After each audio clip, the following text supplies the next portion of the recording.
భారత మాజీ ప్రధాని కాంగ్రెస్ సీనియర్ నేత మన్మోహన్ సింగ్ మృతి పట్ల ప్రధాని మోదీ సంతాపం వ్యక్తం చేశారు. ఆయన తీవ్ర అస్వస్థతకు గురైనప్పటి వెంటనే ఢిల్లీలోని ఎయిమ్స్ లో అత్యవసర చికిత్స కోసం చేర్చారు. చికిత్స పొందుతున్న ఆయన తుది శ్వాస విడిచారు.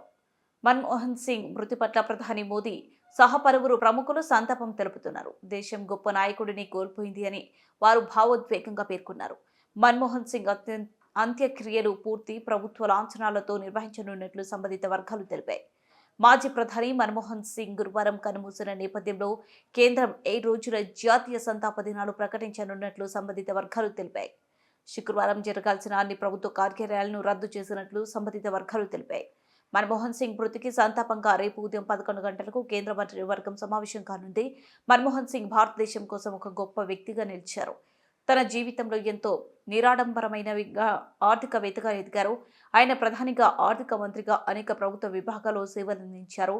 ప్రధాని మోదీ అన్నారు.